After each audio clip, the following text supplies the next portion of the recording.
Okay, so it appears that in all cases that the characteristic polynomial only has one real zero and therefore two complex eigenvalues.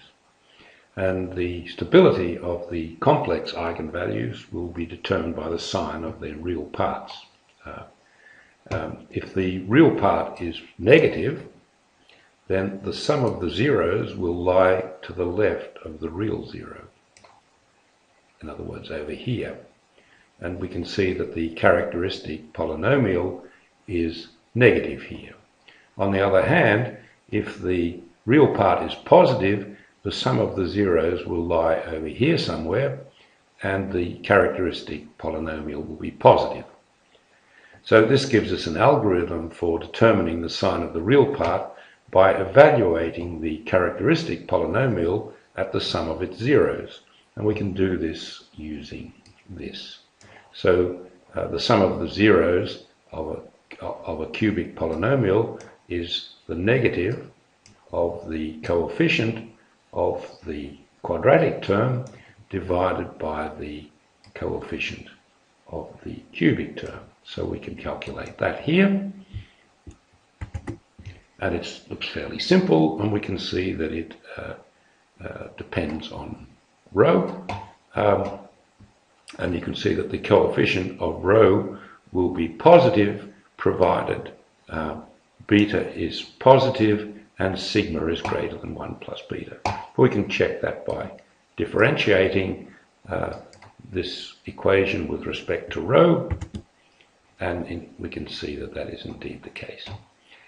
So that this will be, this here is an increasing function of rho provided sigma is greater than 1 plus beta.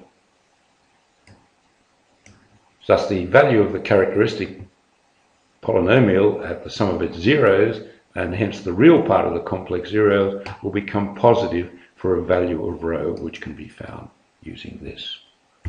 It's the solution. We set this equal to 0 and solve for rho. And this was the right-hand side of the inequality in the introduction. Here. Okay, so we can go back down to the bottom.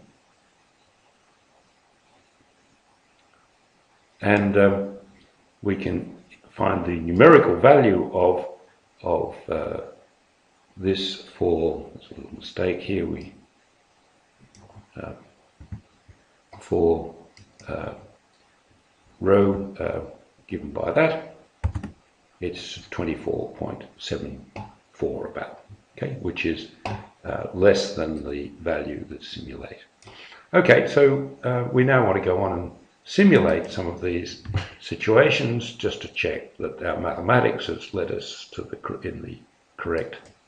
along the correct path.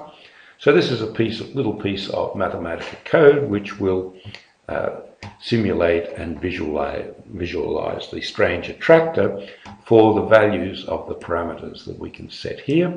And here we've chosen 15, which is a value less than the critical value. So those two second and third fixed points should be stable. So here are the fixed points for this particular set of parameter values. And we need some initial conditions. These seem to be okay. And then we assemble our equations and initial conditions as input into Mathematica's differential equation solver. We set our simulation time using this. We carry out the simulation using the Mathematica all-purpose numerical differential equation solver ND-solve. That goes very quickly. And then we can plot the trajectory using this. And here it is. And you can see that we start somewhere here, and then we zoom in and spiral inwards towards one of the two fixed points, probably the third one here. So our predictions were correct. Now let's go and look at the the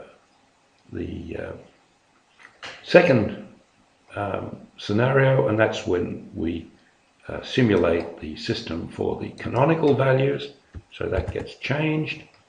We can see now that the fixed points have moved, and